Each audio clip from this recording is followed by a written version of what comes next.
Bonjour, je suis Jean-Luc Romero-Michel, président d'honneur de l'ADMD et je suis heureux de vous accueillir pour notre rendez-vous du lundi, celui sur la fin de vie.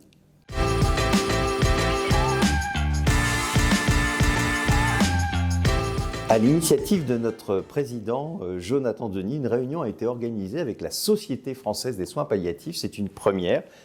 Jonathan a donc rencontré Claire Fourcade. Ça a été l'occasion à la fois de voir des convergences, bien sûr, et bien sûr aussi nos différences dans le respect de chacun. Mais en tout cas, ce qui est important, c'est de discuter. Et c'est ce qui a été fait entre Jonathan et Claire Fourcade. Avec notre président Jonathan Denis, avec notre secrétaire général Johan Brossa et moi-même, nous étions présents à la remise du prix de la laïcité à l'hôtel de ville. L'occasion de rappeler que notre association, et rappelez-vous, ça a été un changement des statuts que j'avais proposé, est une association qui s'inscrit dans le mouvement laïque. Donc c'était important que notre président et que nous soyons à ses côtés pour représenter notre association à ce moment très fort de la laïcité.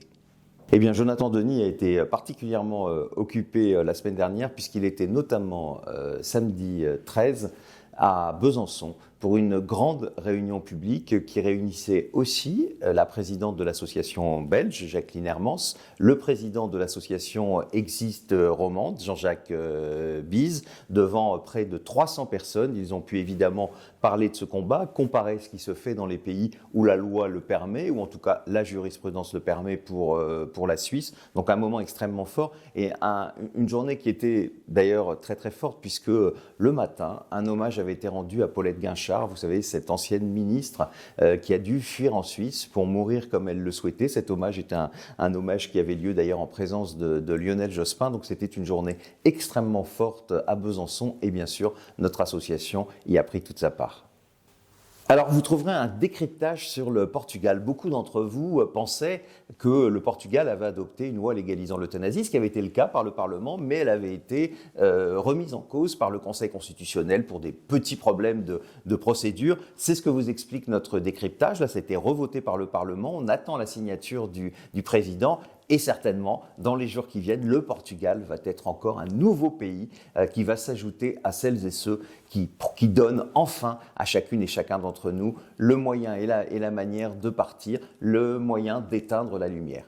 Alors, un autre zoom sur le site de l'ADMD, c'est sur le comité culturel qui vient d'être créé.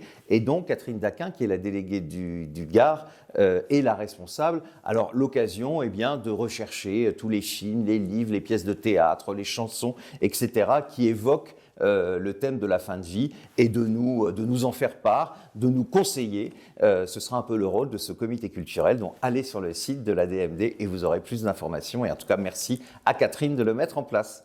Et bien voilà, ce talk du lundi est terminé. N'oubliez pas sur les réseaux sociaux le hashtag le talk du lundi. La semaine prochaine, vous retrouvez notre président Jonathan Denis. Je vous retrouve dans 15 jours pour un autre talk du lundi. Bonne semaine à toutes et à tous.